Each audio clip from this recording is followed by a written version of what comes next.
وما من دابة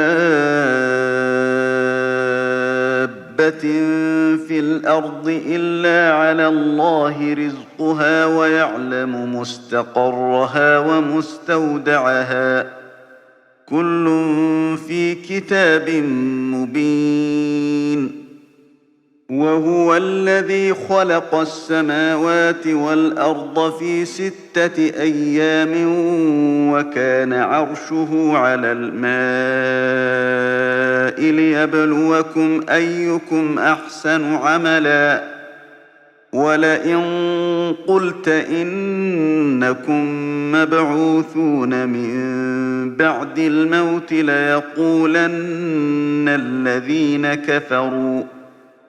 ليقولن الذين كفروا إن هذا إلا سحر مبين ولئن أخرنا عنهم العذاب إلى أمة معدودة ليقولن ما يحبسه ألا يوم يأتيهم ليس مصروفا عنهم وحاق بهم ما كانوا به يستهزئون ولئن أذقنا الإنسان منا رحمة ثم نزعناها منه إنه ليئوس كفور ولئن أذقناه نعماء بعد ضراء مسته ليقولن ذهب السيئات عني إنه لفرح فخور إلا الذين صبروا وعملوا الصالحات أولئك لهم مغفرة وأجر كبير فلعلك تارك بعض ما يوحى إليك وضائق به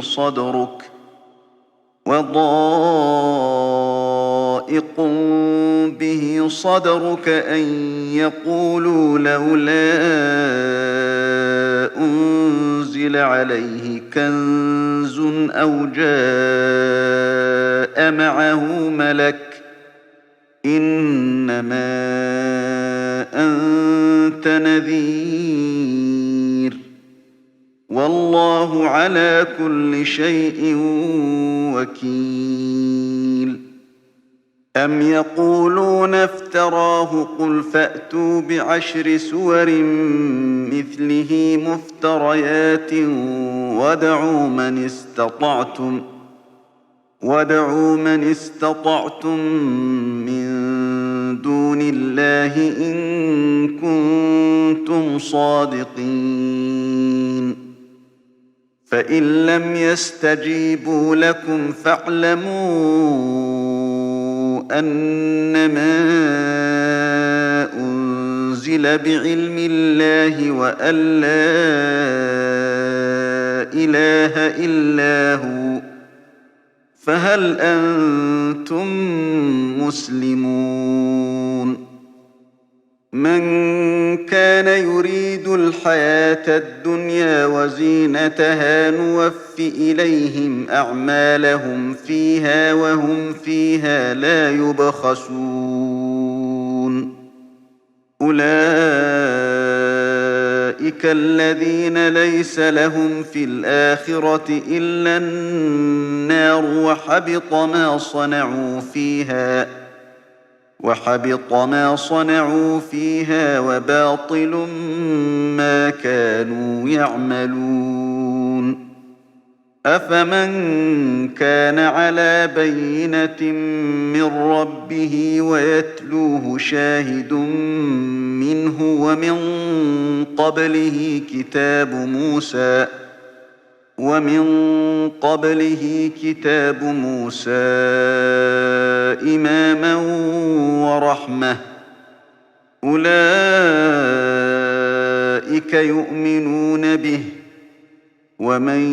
يكفر به من الأحزاب فالنار موعده فلا تك في مرية منه إنه الحق من ربك ولكن أكثر الناس لا يؤمنون ومن أظلم ممن افترى على الله كذبا أولئك يعرضون على ربهم ويقول الأشهاد هؤلاء الذين كذبوا على ربهم ألا لعنة الله على الظالمين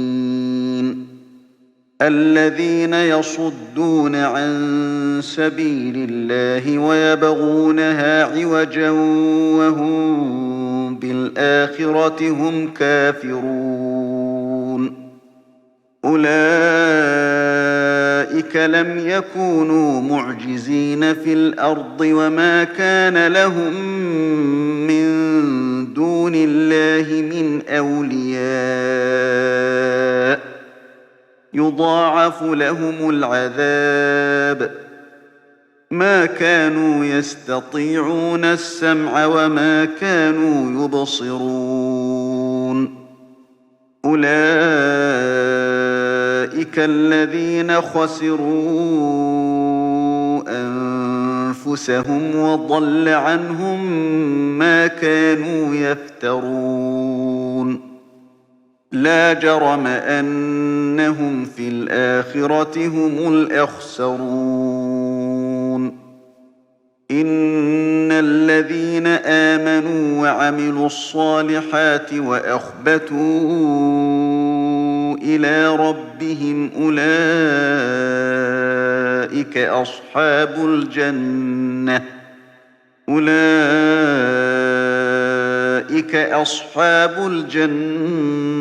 هم فيها خالدون مثل الفريقين كالأعمى والأصم والبصير والسميع هل يستويان مثلا أفلا تذكرون ولقد أرسلنا نوحا إلى قومه إني لكم نذير مبين ألا تعبدوا إلا الله إني أخاف عليكم عذاب يوم أليم فقال الملأ الذين كفروا من قومه ما نراك إلا بشرا مثلنا وما نراك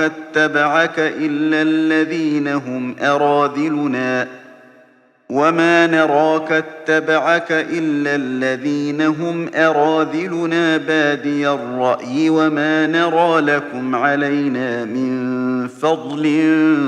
بل نظنكم كاذبين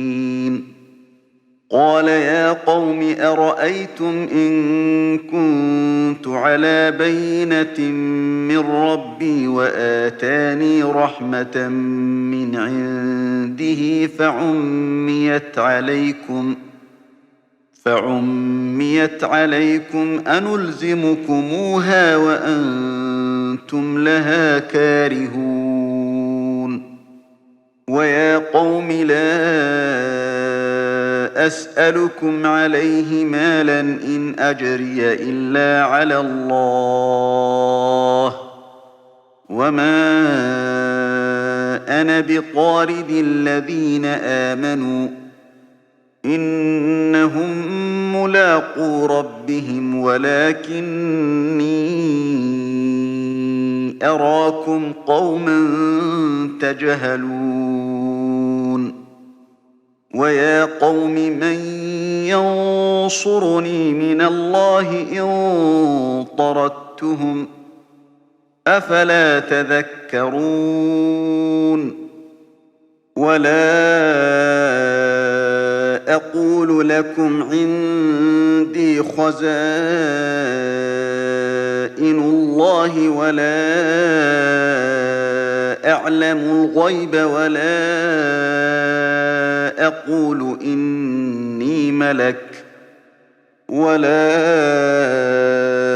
أقول إني ملك ولا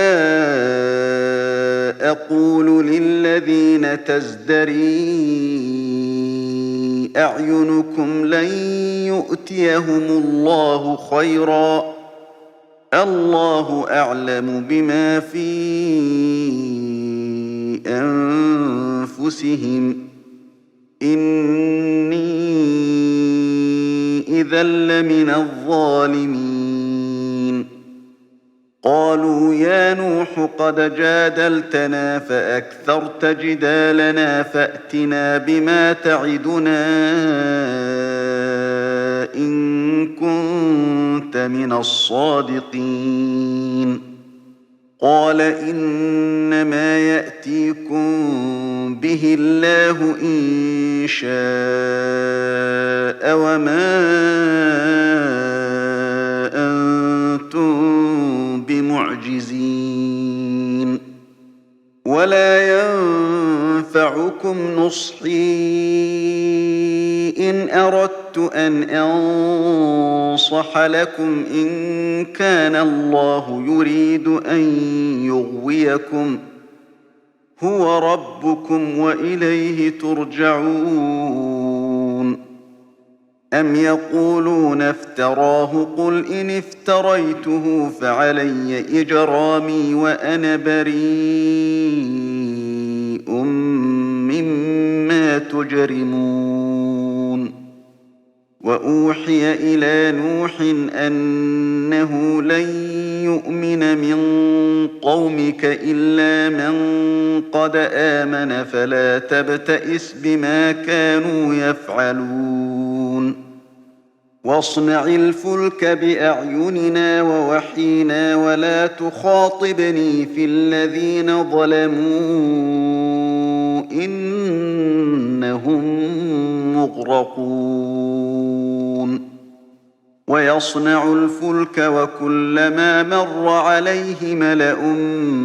من قومه سخروا منه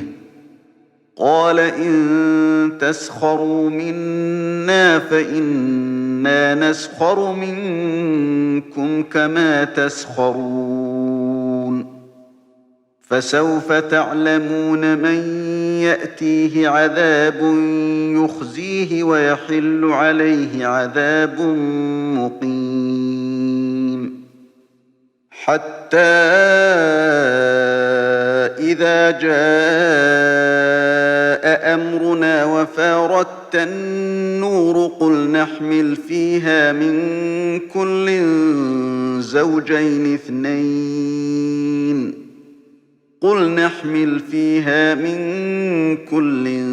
زوجين اثنين وأهلك إلا من سبق عليه القول وما آمن معه إلا قليل وقال اركبوا فيها بسم الله مجريها ومرساها إن ربي لغفور رحيم وهي تجري بهم في موج كالجبال ونادى نوح ابنه وكان في معزل يا بني اركب معنا ولا تكن مع الكافرين قال سآوي إلى جبل يعصمني من الماء قال لا عاصم اليوم من أمر الله إلا من رحم وحال بينهما الموج فكان من المغرقين وقيل يا أرض ابلعي ماءك ويا سماء أقلعي وغيض الماء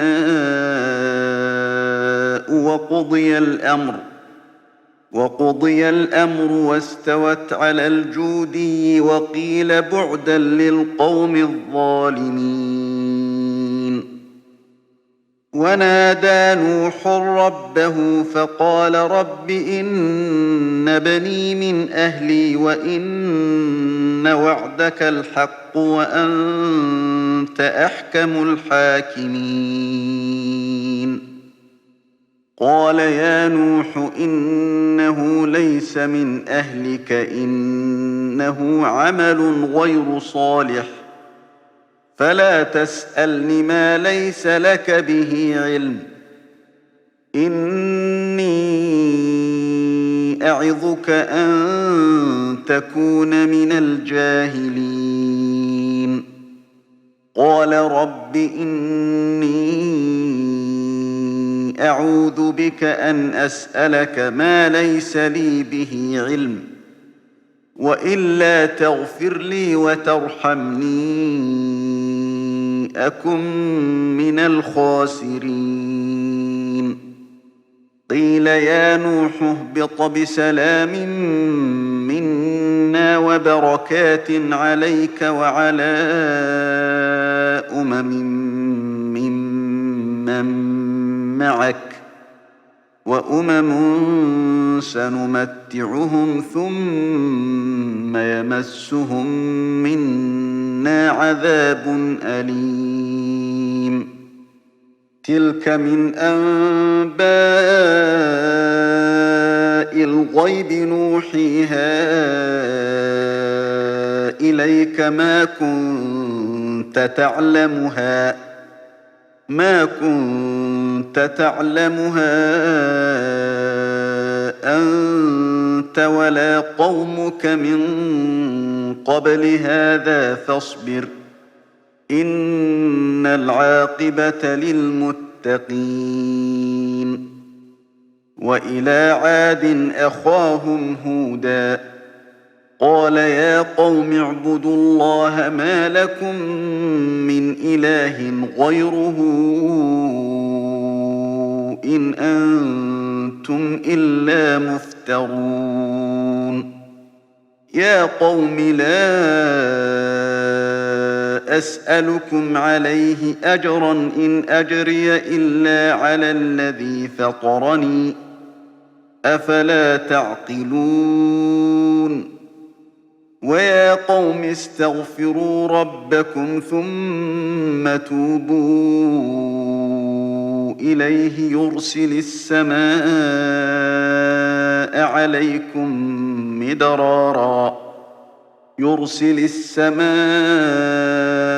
عليكم مدرارا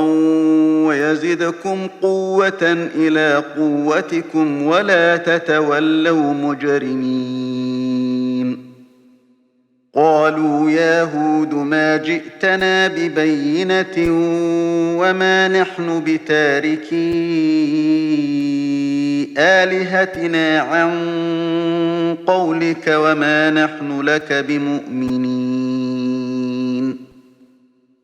إن نقول إلا اعتراك بعض آلهتنا بسوء قال إني أشهد الله واشهدوا أني بريء مما تشركون من دونه فكيدوني جميعا ثم لا تنظرون. إني توكلت على الله ربي وربكم ما من دابة إلا هو آخذ بناصيتها إن ربي على صراط مستقيم. فإن تولوا فقد أبلغتكم ما أرسلت به إليكم ويستخلف ربي قوما غيركم ولا تضرونه شيئا إن ربي على كل شيء حفيظ. ولما جاء أمرنا نجينا هودا والذين آمنوا معه برحمة منا ونجيناهم من عذاب غليظ. وتلك عاد جحدوا بآيات ربهم وعصوا رسله واتبعوا أمر كل جبار عنيد. وأتبعوا في هذه الدنيا لعنة ويوم القيامة ألا إن عادا كفروا ربهم ألا بعدا لعاد قوم هود. وإلى ثمود أخاهم صالحا قال يا قوم اعبدوا الله ما لكم من إله غيره هو أنشأكم من الأرض واستعمركم فيها فاستغفروه ثم توبوا إليه إن ربي قريب مجيب. قالوا يا صالح قد كنت فينا مرجوا قبل هذا أتنهانا أن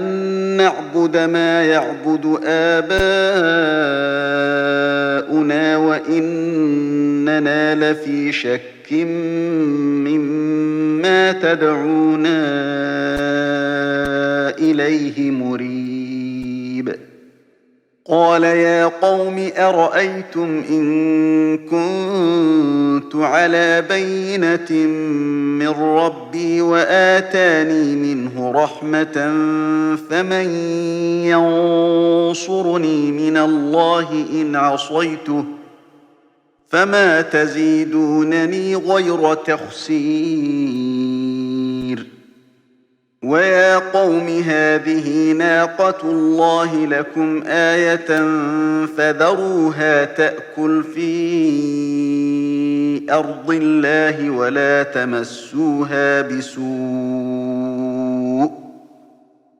تمسوها بسوء فيأخذكم عذاب قريب. فعقروها فقال تمتعوا في داركم 3 أيام ذلك وعد غير مكذوب. فلما جاء أمرنا نجينا صالحا والذين آمنوا معه برحمة منا ومن خزي يومئذ إن ربك هو القوي العزيز. وأخذ الذين ظلموا الصيحة فأصبحوا في ديارهم جاثمين كأن لم يغنوا فيها ألا إن ثمود كفروا ربهم ألا بعدا لثمود. ولقد جاءت رسلنا إبراهيم بالبشرى قالوا سلاما قال سلام فما لبث أن جاء بعجل حنيذ. فلما رأى أيديهم لا تصل إليه نكرهم وأوجس منهم خيفة قالوا لا تخف إنا أرسلنا إلى قوم لوط وامرأته قائمة فضحكت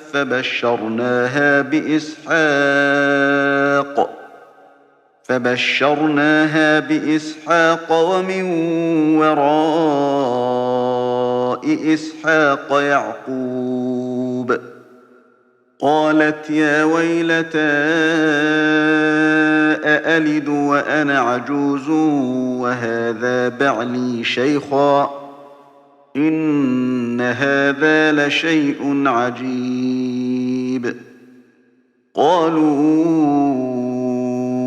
أتعجبين من أمر الله رحمة الله وبركاته عليكم أهل البيت إنه حميد مجيد فلما ذهب عن إبراهيم الروع وجاءته البشرى يجادلنا في قوم لوط إن إبراهيم لحليم أواه منيب يا إبراهيم أعرض عن هذا إنه قد جاء أمر ربك وإنهم آتيهم عذاب غير مردود ولما جاءت رسلنا لوطا سيء بهم وضاق بهم ذرعا وقال هذا يوم عصيب وجاءه قومه يهرعون إليه ومن قبل كانوا يعملون السيئات قال يا قوم هؤلاء بناتي هن أطهر لكم فاتقوا الله ولا تخزون في ضيفي أليس منكم رجل رشيد قالوا لقد علمت ما لنا في بناتك من حق وإنك لتعلم ما نريد قال لو أن لي بكم قوة أو آوي إلى ركن شديد قالوا يا لوط إنا رسل ربك لن يصلوا إليك فأسر بأهلك بقطع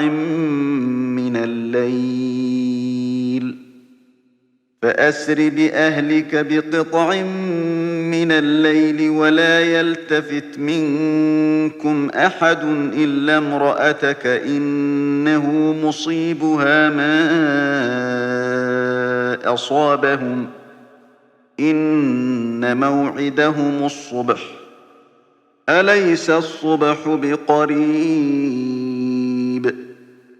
فلما جاء أمرنا جعلنا عاليها سافلها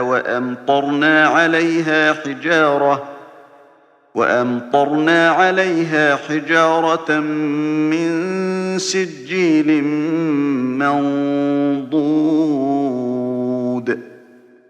مسومة عند ربك وما هي من الظالمين ببعيد وإلى مدين أخاهم شعيبا قال يا قوم اعبدوا الله ما لكم من إله غيره ولا تنقصوا المكيال والميزان إني أراكم بخير وإني أخاف عليكم عذاب يوم محيط محيط ويا قوم أوفوا المكيال والميزان بالقسط ولا تبخسوا الناس أشياءهم ولا تعثوا في الأرض مفسدين بقية الله خير لكم إن كنتم مؤمنين وما أنا عليكم بحفيظ قالوا يا شعيب أصلاتك تأمرك أن نترك ما يعبد آباؤنا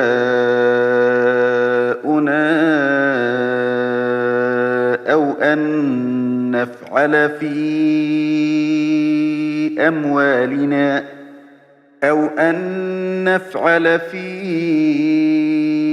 أموالنا ما نشاء إنك لأنت الحليم الرشيد قال يا قوم أرأيتم إن كنت على بينة من ربي ورزقني منه رزقا حسنا وما أريد أن أخالفكم إلى ما أنهاكم عنه إن أريد إلا الإصلاح ما استطعت وما توفيقي إلا بالله عليه توكلت وإليه أنيب ويا قوم لا يجرمنكم شقاقي أن يصيبكم مثل ما أصاب قوم نوح أو قوم هود أو قوم صالح وما قوم لوط منكم ببعيد واستغفروا ربكم ثم توبوا إليه إن ربي رحيم ودود قالوا يا شعيب ما نفقه كثيرا مما تقول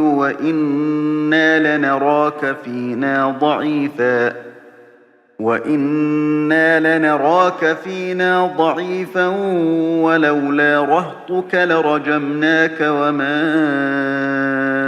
أنت علينا بعزيز قال يا قوم أرهطي أعز عليكم من الله واتخذتموه وراءكم ظهريا إن ربي بما تعملون محيط ويا قوم اعملوا على مكانتكم إني عامل سوف تعلمون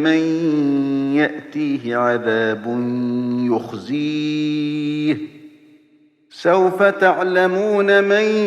يأتيه عذاب يخزيه ومن هو كاذب وارتقبوا إني معكم رقيب ولما جاء أمرنا نجينا شعيبا والذين آمنوا معه برحمة منا وأخذت الذين ظلموا الصيحة فأصبحوا في ديارهم جاثمين كأن لم يغنوا فيها ألا بعدا لمدين كما بعدت ثمود ولقد أرسلنا موسى بآياتنا وسلطان مبين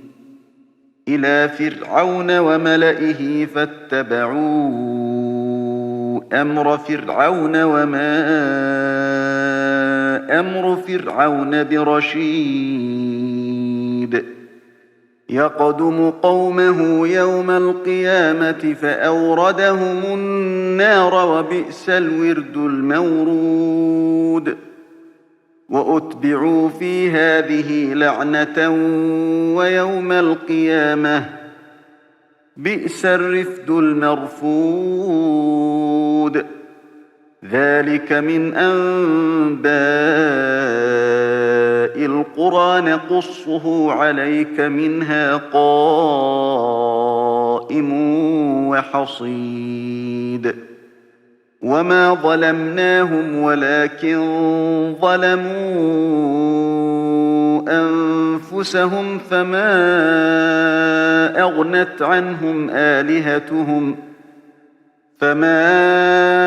أغنت عنهم آلهتهم التي يدعون من دون الله من شيء لما جاء أمر ربك وما زادوهم غير تتبيب وكذلك أخذ ربك إذا أخذ القرى وهي ظالمة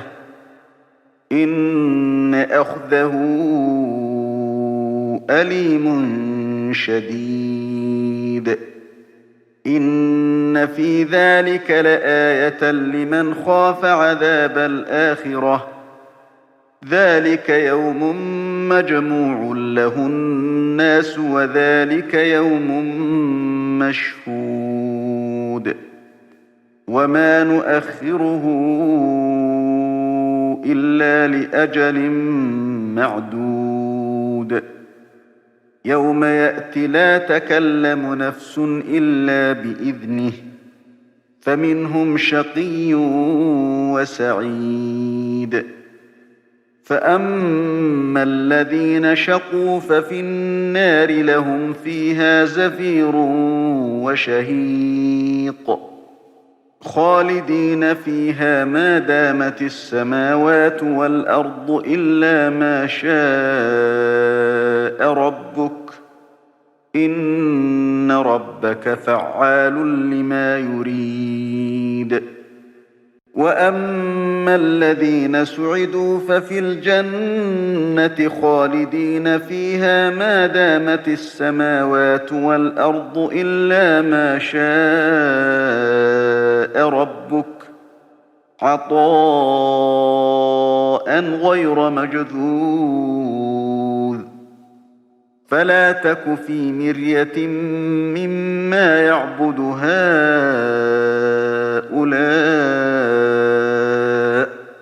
ما يعبدون إلا كما يعبد آباؤهم من قبل وإنا لموفوهم نصيبهم غير منقوص ولقد آتينا موسى الكتاب فاختلف فيه ولولا كلمة سبقت من ربك لقضي بينهم وإنهم لفي شك منه مريب وإن كلا لما ليوفينهم ربك أعمالهم إنه بما يعملون خبير فاستقم كما أمرت ومن تاب معك ولا تطغوا إنه بما تعملون بصير ولا تركنوا إلى الذين ظلموا فتمسكم النار وما لكم من دون الله من أولياء ثم لا تنصرون وأقم الصلاة طرفي النهار وزلفا من الليل إن الحسنات يذهبن السيئات ذلك ذكرى للذاكرين واصبر فإن الله لا يضيع أجر المحسنين فلولا كان من القرون من قبلكم أولو بقية ينهون عن الفساد في الأرض إلا قليلا ممن أنجينا منهم واتبع الذين ظلموا ما أترفوا فيه وكانوا مجرمين وما كان ربك ليهلك القرى بظلم وأهلها مصلحون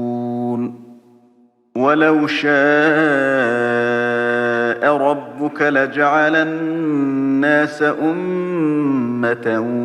واحدة ولا يزالون مختلفين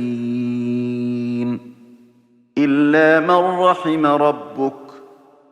ولذلك خلقهم وتمت كلمة ربك لأملأن جهنم من الجنة والناس أجمعين وكلا نقص عليك من أنباء الرسل ما نثبت به فؤادك وجاءك في هذه الحق وموعظة وذكرى للمؤمنين وقل للذين لا يؤمنون اعملوا على مكانتكم إنا عاملون وانتظروا إنا منتظرون ولله غيب السماوات والأرض وإليه يرجع الأمر كله فاعبده وتوكل عليه وما ربك بغافل عما تعملون بسم الله الرحمن الرحيم ألف لام را تلك آيات الكتاب المبين إنا أنزلناه قرآنا عربيا لعلكم تعقلون نحن نقص عليك أحسن القصص بما أوحينا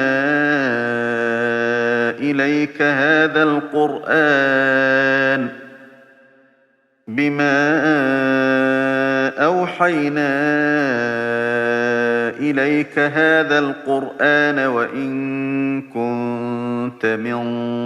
قبله لمن الغافلين إذ قال يوسف لأبيه يا أبت إني رأيت 11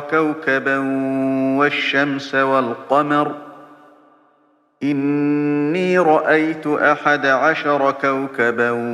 والشمس والقمر رأيتهم لي ساجدين قال يا بني لا تقصص رؤياك على إخوتك فيكيدوا لك كيدا إن الشيطان للإنسان عدو مبين وكذلك يجتبيك ربك ويعلمك من تأويل الأحاديث ويتم نعمته عليك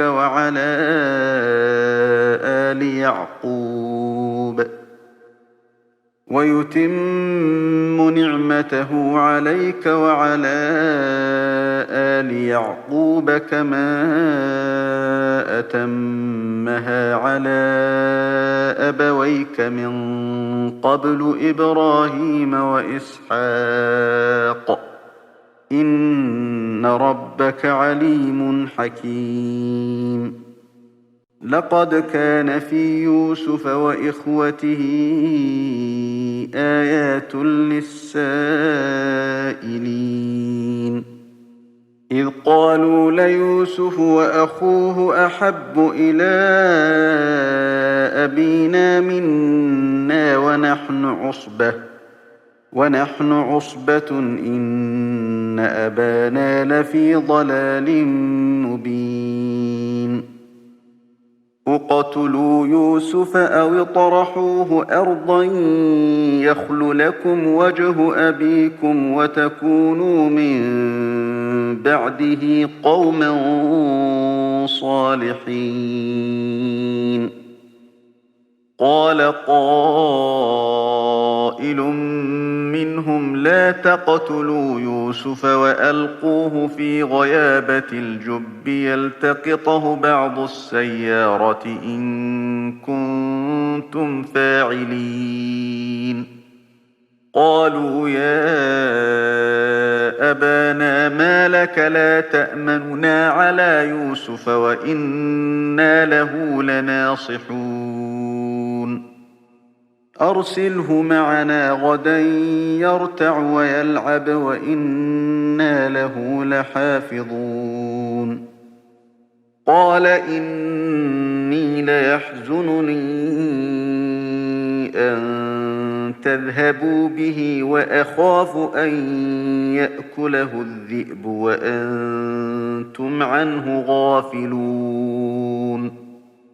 قالوا لئن أكله الذئب ونحن عصبة إنا إذا لخاسرون فلما ذهبوا به وأجمعوا أن يجعلوه في غيابة الجب وأوحينا إليه لتنبئنهم بأمرهم هذا وهم لا يشعرون وجاءوا أباهم عشاء يبكون قالوا يا أبانا إنا ذهبنا نستبق وتركنا يوسف عند متاعنا فأكله الذئب وما أنت بمؤمن لنا ولو كنا صادقين وجاءوا على قميصه بدم كذب قال بل سولت لكم أنفسكم أمرا فصبر جميل والله المستعان على ما تصفون وجاءت سيارة فأرسلوا واردهم فأدلى دلوه قال يا بشرى هذا غلام وأسروه بضاعة والله عليم بما يعملون وشروه بثمن بخس دراهم معدودة وكانوا فيه من الزاهدين وقال الذي اشتراه من مصر لامرأته أكرمي مثواه عسى أن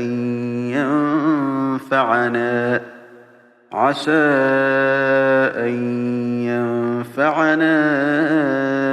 أو نتخذه ولدا وكذلك مكنا ليوسف في الأرض ولنعلمه من تأويل الأحاديث والله غالب على أمره ولكن أكثر الناس لا يعلمون ولما بلغ أشده آتيناه حكما وعلما وكذلك نجزي المحسنين وراودته التي هو في بيتها عن نفسه وغلقت الأبواب وقالت هيت لك قال معاذ الله إنه ربي أحسن مثواي إنه إنه لا يفلح الظالمون ولقد همت به وهم بها لولا أن رأى برهان ربه كذلك لنصرف عنه السوء والفحشاء إنه من عبادنا المخلصين واستبق الباب وقدت قميصه من دبر وألف يا سيدها لدى الباب قالت ما جزاء من أراد بأهلك سوءا إلا أن يسجن أو عذاب أليم قال هي راودتني عن نفسي وشهد شاهد من أهلها إن كان قميصه قد من قبل فصدقت وهو من الكاذبين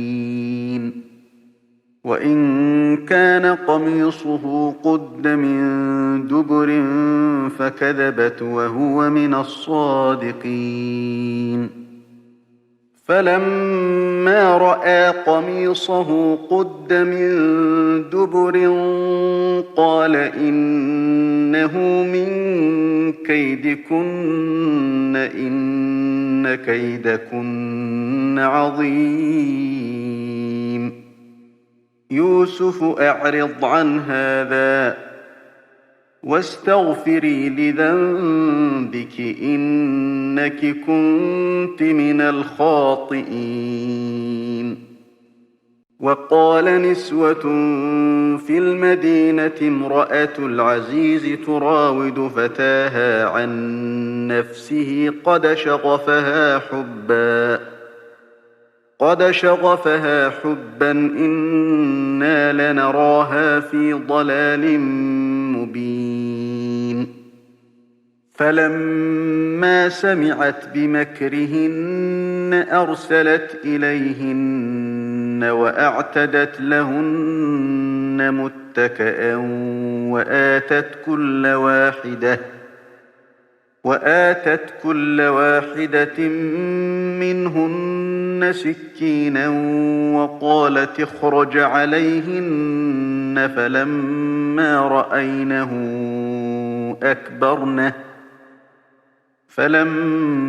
رأينه أكبرنه وقطعن أيديهن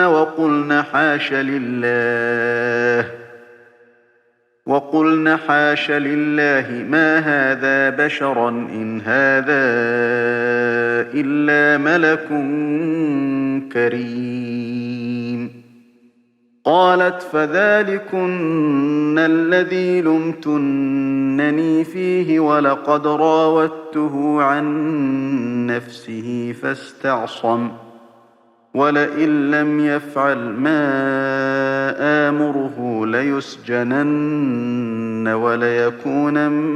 من الصاغرين قال رب السجن أحب إلي مما يدعونني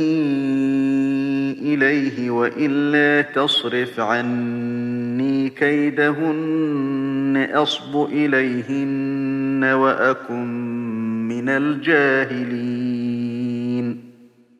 فاستجاب له ربه فصرف عنه كيدهن إنه هو السميع العليم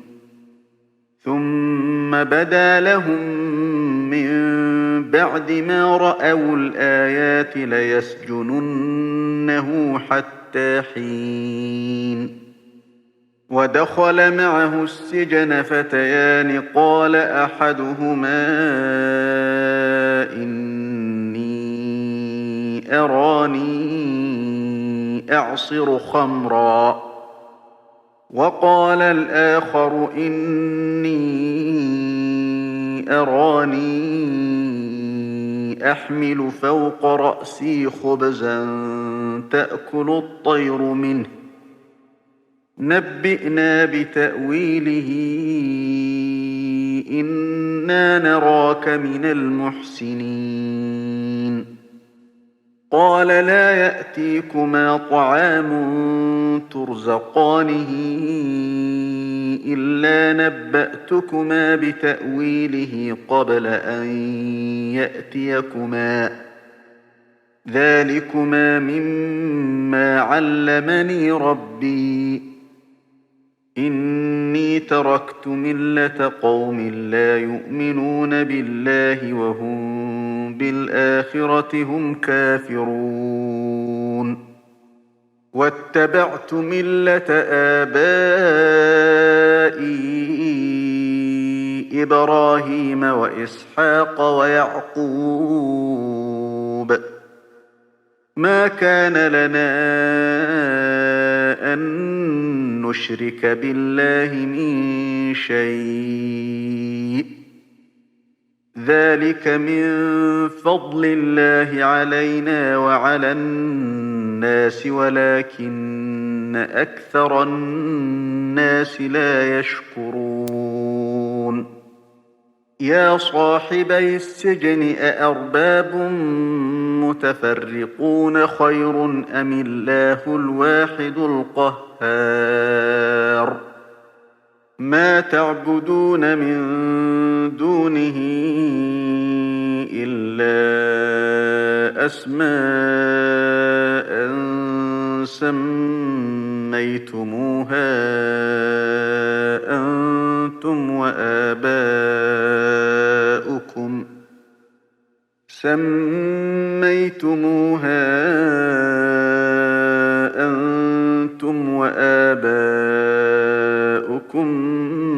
ما أنزل الله بها من سلطان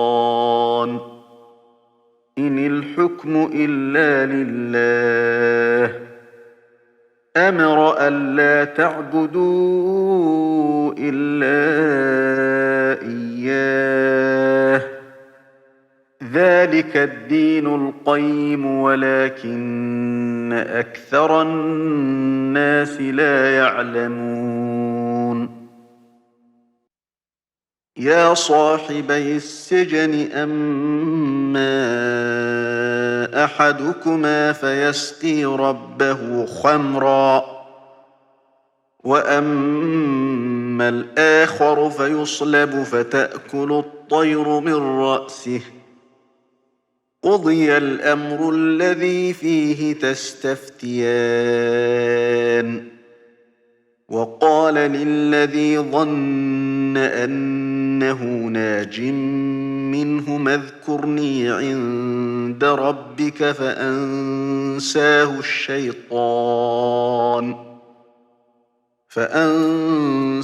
الشيطان ذكر ربه فلبث في السجن بضع سنين وقال الملك إني أرى 7 بقرات سمان يأكلهن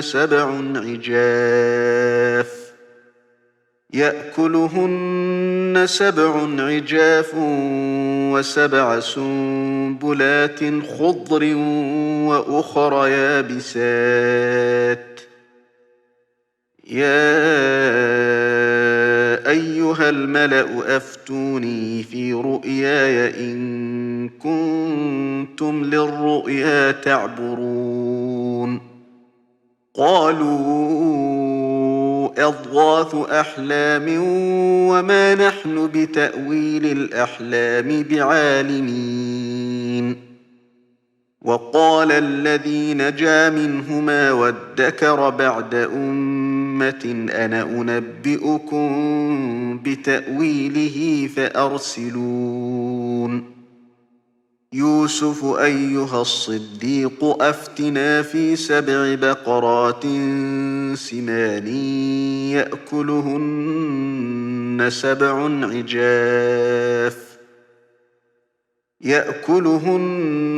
سبع عجاف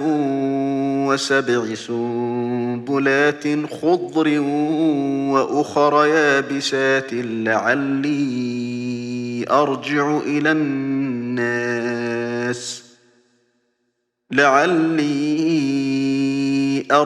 إلى الناس لعلهم يعلمون قال تزرعون 7 سنين دأبا فما حصدتم فذروه في سنبله إلا قليلا مما تأكلون ثم يأتي من بعد ذلك 7 شداد